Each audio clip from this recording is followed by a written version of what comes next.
Bonjour à tous et bienvenue dans cette vidéo de formation sur le HTML et CSS. Donc la dernière vidéo remonte à il y a un peu plus d'un an. Donc en effet, j'ai dû stopper l'activité YouTube pour raisons professionnelles, des opportunités qui sont présentées à moi. Il faut savoir que je suis freelance depuis un peu plus de 2 ans. Et voilà, ces raisons ont fait que j'ai dû mettre YouTube un peu en stand-by. Et malgré tout, sur un an, on a eu un peu plus d'abonnés, on a dépassé la barre des 500, 100 vidéos, on est plus proche du 600 là aujourd'hui, à l'heure où je tourne cette vidéo. Et donc c'est plutôt positif, et je trouvais ça un petit peu dommage de ne pas continuer, parce que c'est un exercice qui me plaît également, et je vois que sur certains commentaires, bon, la pédagogie a l'air de prendre, du moins sur une bonne partie, donc ça donne aussi envie de continuer et de reprendre cette formation en fait. On n'avait fait que 3 vidéos. Donc bon là aujourd'hui on va attaquer les méta tags. Euh, bon, c'est une petite particularité, c'est quand même un concept assez important au niveau du structure HTML. Donc c'est quelque chose qu'on ne voit pas visuellement, mis à part le title, qui lui en fait, si on se permet de le relancer notre fichier de la dernière fois sur le live server. Hop, je vais afficher ma page ici. Le title est ici, meta title. Donc cette balise méta, cette balise title, parce qu'on verra qu'il y a des balises qui s'appellent vraiment méta, est la seule, on va dire, visible directement, alors peut-être avec le favicon qu'on va voir tout à l'heure, visible par l'utilisateur. Donc les métas, ce sont des données qu'on va transmettre, qui vont être imbriquées dans le site. Il y a des descriptions, il va y avoir pas mal de choses sur l'encodage, il va y avoir également, c'est dans la balise head qu'on va afficher plus tard notre style, notre CSS pour afficher, enfin pour du coup rendre un peu plus esthétique notre site. Donc pas mal de petites choses qu'on va voir qui véhiculent à travers de cette balise head. Donc la première que je voudrais voir avec vous, c'est la méta description. Donc la méta s'écrit de cette manière. Donc méta est suivi d'un slash et d'une balise fermante. Et c'est différent écrire comme ça, c'est différent de l'écrire méta, méta, méta. En plus, il n'a même pas pris. Hop, méta, méta. C'est différent de l'écrire un petit peu comme ça.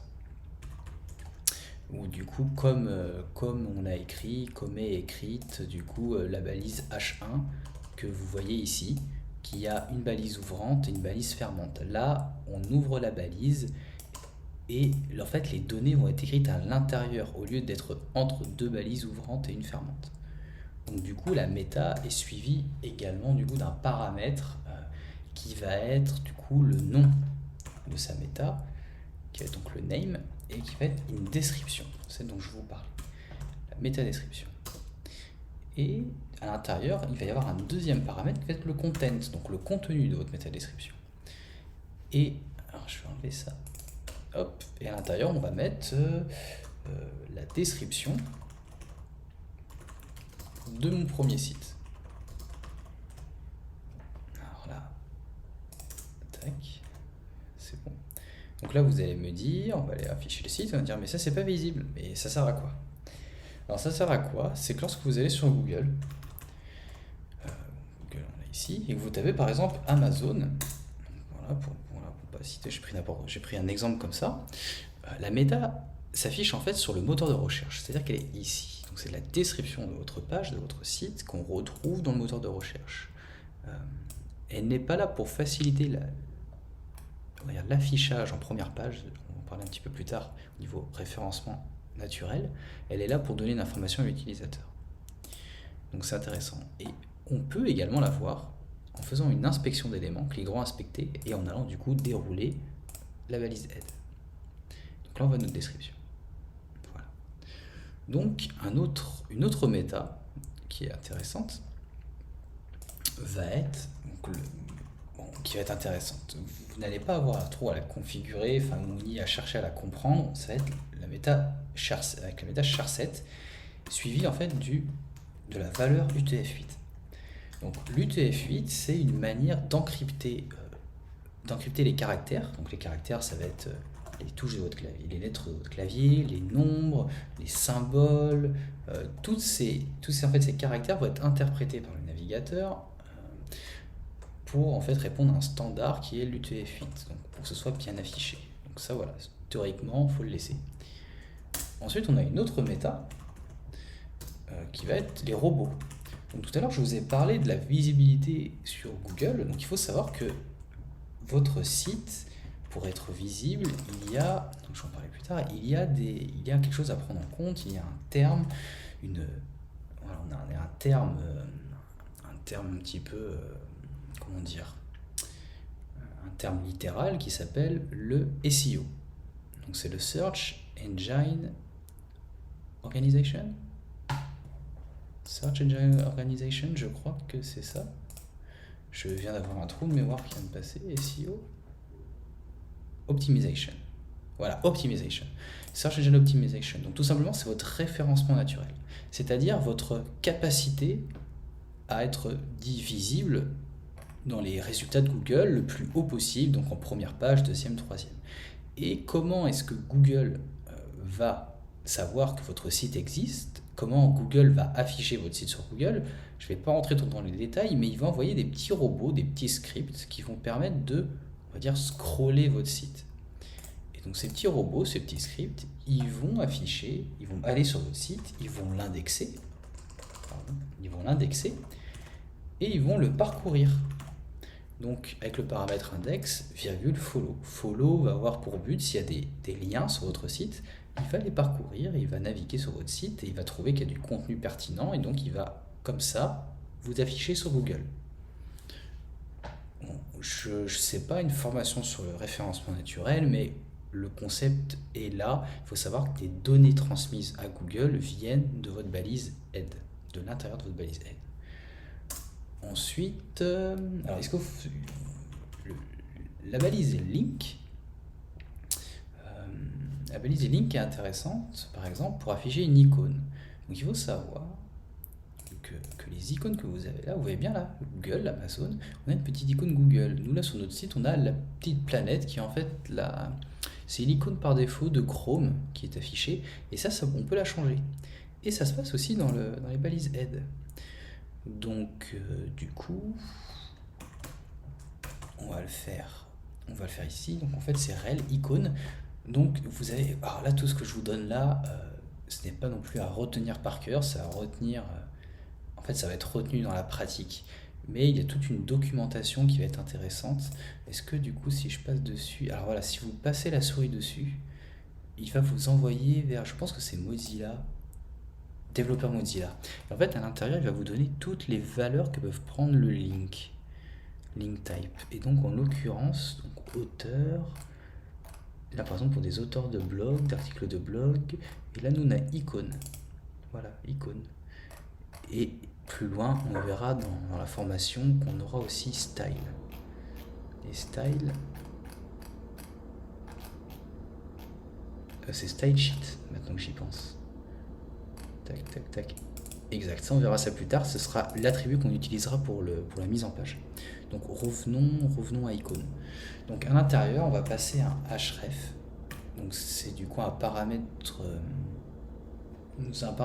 pour récupérer un chemin dans votre dossier. Et on va aller installer une petite icône. Bon, comment, alors là, favicon. On va trouver quelques petites choses, on va aller là-dessus. Free favicon generator. Et bon, on va en installer une peut-être. Est-ce que je peux me permettre d'aller chercher les petites icônes comme ça? Alors sinon, il y a un site qui s'appelle Icône. Mais souvent les images, on va aller chercher une image, mais suivant les images qu'on choisit, ça ne marche pas tout le temps. Si je tape favicon tout simplement, bon, on va prendre quoi? Cette petite étoile là. VS Code, très bien, on va l'installer. Donc du coup, je vous recommande de prendre ICO, la télécharger. Tac. Et moi, je vais... Du coup, j'ai un deuxième écran, vous n'allez pas voir ce que je fais. Je vais juste, du coup, faire un drag and drop directement de l'icône ici. Et je vais la renommer. Faire favicon. Comme ça. C'est tendance par convention à renommer la petite icône par favicon. Donc on va faire ça, et on va faire le chemin vers favicon, comme ceci. Et on va regarder normalement si le changement est bien fait. Alors là, effectivement, on n'a pas eu la mise en page. Alors, pourquoi est-ce qu'il ne veut pas? Est-ce que c'est lié à mon cache, quelque chose? Ah, voilà, c'est ça. Alors, si ça ne s'affiche pas, alors moi je suis sur Mac, j'ai fait un commande Shift R, ça permet de recharger, de vider le cache en fait navigateur. Et donc en ayant fait ça, ça m'a en fait affiché ma petite icône. Donc ouais, vous voyez, on a la petite icône ici. Donc c'est plutôt que sympathique. Donc voilà pour ça. Voyons voir, est-ce qu'on a d'autres choses à voir ensemble pour cette vidéo? Alors la favicon d'ailleurs, j'ai fait n'importe quoi, il a affiché l'icône mais je n'ai même pas fermé la balise. C'est quand même énorme. Ouais. Voilà, donc c'est bon pour ça. Voilà, donc ça, c'est à retenir. Bon, il y a une documentation, je vous ai montré, hein. Quand vous passez sur les paramètres, généralement, il va vous rediriger. Donc, par exemple, le char7, on parle des encodages. Vous pouvez avoir de la documentation en fait en passant sur les paramètres. Ça vous envoie vers des liens, et ça peut être assez intéressant d'aller regarder. Il y a d'autres ressources intéressantes sur le web également. Là c'était développeur Mozilla. Mais je sais également qu'il y a le W3, c'est School, qui donne pas mal d'informations sur le HTML. En l'occurrence, du coup, les balises health et toutes ces choses-là. Vous pouvez en fait naviguer à travers les éléments HTML. Enfin, c'est une bonne documentation cet outil-là. Donc je vous le recommande fortement. Après, voilà, il y a possibilité de générer tout ça automatiquement. Bon, là, je vais faire un commande X pour recouper, CTRL X, et si je fais un point d'exclamation, je vais avoir une génération automatique. Ah oui, quelque chose que je ne vous ai pas montré, et là qui est affiché ici, c'est le viewport. Donc là ce que j'ai fait, c'est que je recommence avec le point d'exclamation, et je fais tabulation, il me génère automatiquement mes balises health. Donc là on est normalement en français, n'oubliez pas de changer tiens, la langue, un attribut de langue qui est passé dans le HTML, c'est intéressant aussi. Ça permet d'avoir la langue de la page. Et du coup, ça c'est le viewport. Donc, bon, je pense que pour vous, bon, c'est pas facile à comprendre ce que ça peut être. Donc, on va analyser la chose. Donc, dans Content, on a la largeur de la fenêtre est égale à device. La largeur du site, pardon, est égale à device width. Donc, la taille de l'outil qu'on utilise, que ce soit une tablette, un ordinateur ou un mobile. Et ensuite, on a l'initial scale à 1. Donc, grosso modo, qu'est-ce que ça veut dire? Donc, c'est une méta. Donc, il faut savoir qu'il y a 10 ans, les sites n'étaient pas responsives. C'est-à-dire qu'avant, on essayait de condenser sur un mobile le site qu'on affiche sur un ordinateur. Donc, avec le même menu. Aujourd'hui, on a des petits menus hamburger. Enfin, on a quand même des sites qui sont responsives, avec des textes qui sont plus gros que sur un mobile, que sur un ordinateur. Et avant, il y a 10 ans, ce n'était pas le cas. Et je pense que, est-ce que le viewport va m'envoyer vers quelque chose? Et bien d'ailleurs, sur le site que je vous ai montré tout à l'heure, on va aller voir, et je pense qu'il y a une bonne explication. Est-ce qu'on fait une recherche ici? Viewport? Non, en fait, non, c'est une recherche, Google directement. Donc, qu'est-ce qu'on a? On peut faire une recherche sur ce site-là. Tac, tac, tac, tac. On va faire une recherche CTRL F, viewport, on va peut-être la voir.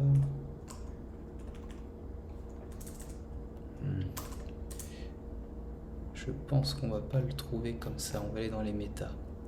On va regarder ensemble HTML, ABC, Introduction. Alors est-ce qu'on va trouver quelque chose par ici? Head, Viewport. Ouais, j'aimerais bien avoir un peu plus d'informations sur le setting du... Ah voilà, tout à fait, le setting du viewport. Donc voilà, on a l'information. Donc, setting viewport. Donc voilà, en gros, il y a 10 ans, les sites étaient affichés comme ça. Et grâce à cette méta viewport, on a une automatisation, on va dire, de l'affichage. Donc du coup, sur un téléphone, on va vraiment être, comment dire, proportionnel. Voilà, on va être proportionnel à l'outil qu'on... on va être proportionnel à l'objet qu'on utilise, ouais, au device, on va être proportionnel au device qu'on utilise, que ce soit un mobile, une tablette ou un ordinateur. Et donc c'est là qu'intervient cette balise méta. Donc si jamais vous avez un site qui n'est pas du tout responsive, et ben regardez déjà si cette balise méta est en place. Parce que du coup ça pourrait peut-être régler votre problème. Donc voilà, je pense que c'est tout pour cette vidéo. Elle dure quand même 15 minutes. On va s'arrêter là. N'hésitez pas à vous abonner, à me rejoindre sur Twitter. J'ai un compte Twitter où je parle un petit peu de développement web. N'hésitez pas à vous abonner, à laisser un petit like pour soutenir la chaîne et un commentaire si vous avez des questions. Je tâcherai d'y répondre. Et je vous dis à bientôt dans une prochaine vidéo.